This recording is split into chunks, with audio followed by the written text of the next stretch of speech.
How you guys doing? So I'm going to do yet another care sheet video, but it's not a particular species. It's what you need to know after a tarantula molts. So I got another surprise molt. This time it's from my lovely Trinidad Chevron, Psalmopoeus Cambridgei, which are, as I explained in my Psalmopoeus care sheet video, they're recommended for the intermediate keepers. They're so-so in temperament. They can be aggressive. They're very fast. I could probably consider them like pokies, except minus the severe venom. So let's take a look at Trina. She's at least a 5-inch female. It's awesome. And we'll see how she looks like. Okay, so she's under her burrow. So I was wondering why she was in there, and I realized I just looked at this evening and found out there was a molt in there. Sweet. Okay, so how am I going to do this? Okay.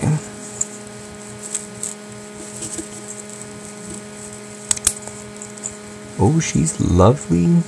Oh, she's really large. Okay, the molted skin's there.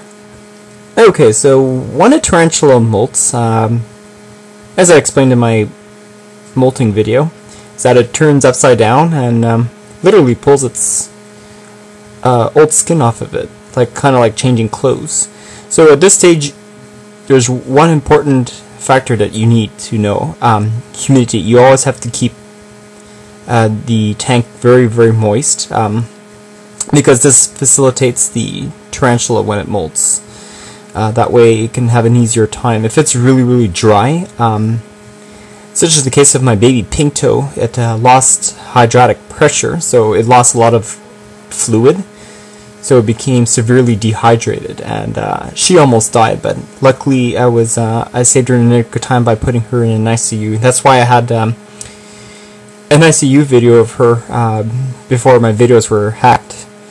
Yeah, I'm still haven't gone over that, but okay. So when a tarantula molts, you'll see two tarantulas there. You'll see the lighter skin, which is the molted exoskeleton, and you see a little darker one. Well, the darker one is your actual real T.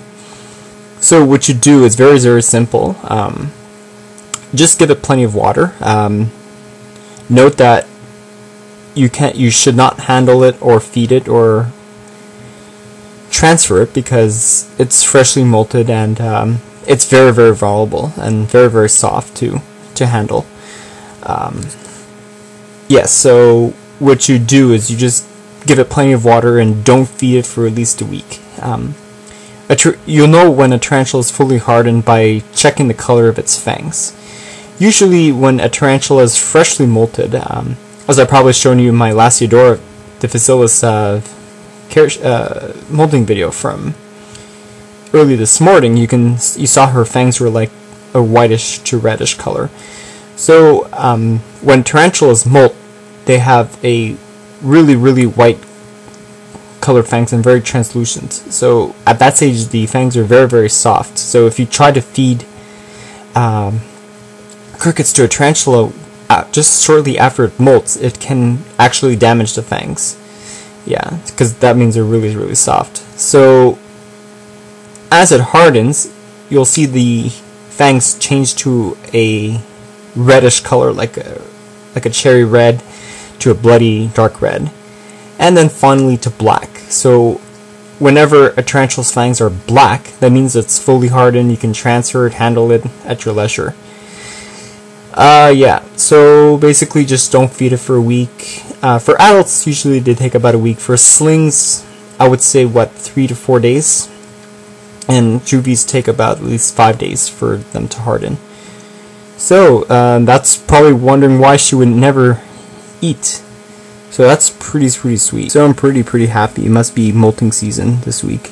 So be sure to get great pictures when a tarantula molts, because its newly molted threads are very, very vibrant in color.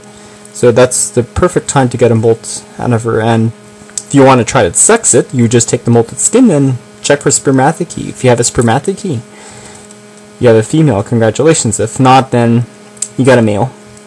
That's why sometimes I'm disappointed in getting males, because males don't really live very long, and they're only used for breeding purposes, whereas females are meant for keeping. That's why females are much more expensive than the males, because they live longer.